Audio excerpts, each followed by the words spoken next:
These 4-2-2 custom tactics are extremely high pressing and excellent in attack, and got me a win over an insane pro player.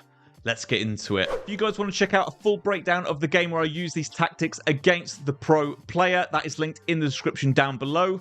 As for the tactics, kicking things off with the defensive style, that is going to be unbalanced. The defensive width is 20 and the depth 100. This is just the format I've stuck to now for the end of the game. I really do feel like it is just very meta. The 20 width makes it extremely compact in the middle and hard to actually get through and find spare men. And then the depth at 100 just makes it a really suffocating press for your opponent. The build-up play and chance creation is something I've been vouching for ages now. It is fast build-up possession, not balanced direct passing. And now we've beat some really top players and got some rank 1 finishes with this combination. I'm not doubting it for a second. I truly think it is the best in the game. If you haven't tried it, try it. I promise you, you will absolutely love it. As for the offensive width, that is straight down the middle at 50. I didn't really feel the need to stretch it one way or the other. If anything, I'd have gone maybe a little bit higher, but 50 works absolutely perfectly. And then the players in the box is at 6. As for corners, free kicks, just go with whatever your personal preference is.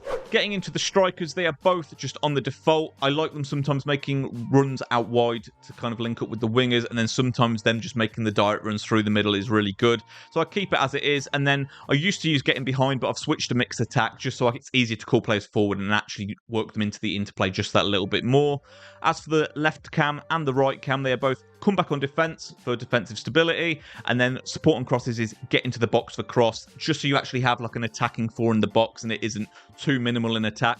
Just gives you more options. Both of your central defensive midfielders are stay back while attacking, cover centre. They are your 2 anchors in midfield, and they are always there as an option with the stay back instruction to drop the ball back to and then ping balls in behind. So they both work like cannons, if you like it, just sending the ball long, always sat back, but there to ping a pass. As for your right back and left back, they are both stay back while attacking, overlap. It's just so if they do venture forward or you trigger them on a run, they stick to the byline, which is what I like them to do. If you don't care for that and you want them venturing inside, by all means put it to balanced or inverted, but overlap I think is the most sensible. And then stay back because generally I don't want them committing unless I tell them to.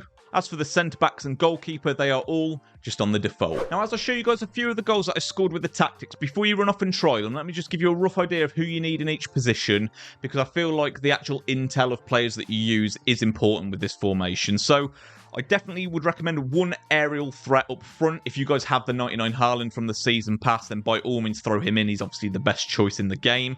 I would always have them on the opposite side to the side that you generally attack down. So if you like attacking down the left, put your aerial plus threat on the right striker position, just so you've got that option to whip the ball in and then for them to get knockdowns or win headers. Then I would recommend a 5-5 very nimble style player next to them, so you've got a good diverse attack. I use the 98 Dalglish, but there's so many options at this point in the game that are so cheap, just go with whoever you like. For your 2 wide cams, I would recommend them both having Rapid Plus. Honestly, whenever I've used anyone that doesn't have Rapid Plus in these positions, I've always gone back to the people that do.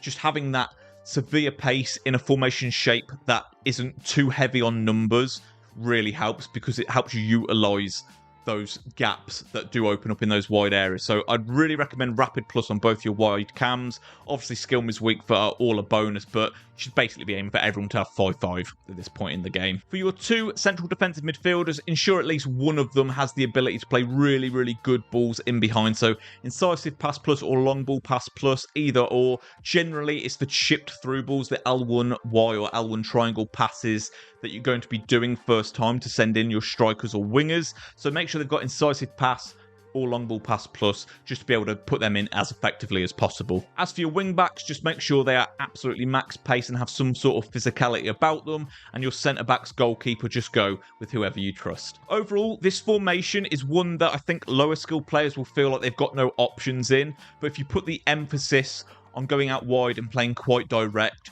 you're going to have a lot of success with it. I recommend giving the formation a good few games before you give up on it, because it is one of those where the patterns that work in this formation in terms of opening up the opponent is very different to the more popular formations like the 4-3-2-1. That one's a little bit more self-explanatory because there's always a blatant option open, whereas in a 4-2-2, you kind of need to know beforehand where the pass is going to be to get it into those players in time. So look at my gameplay, get a feel for what I'm doing, but better than anything is just give it a go yourself give the formation some time, really nurture it and get a feel for how to play this formation, because I do feel like it is quite different to the other formations that you probably have used so far. That is it for the 4-2-2 from me today, guys. If you do give the tactics a go, be sure to let me know down below how you got on with them. And like I mentioned earlier, if you want to see me using these tactics against a pro player, that video is linked in the description down below. But as always, guys, if you did make it this far in the video, I really appreciate your time.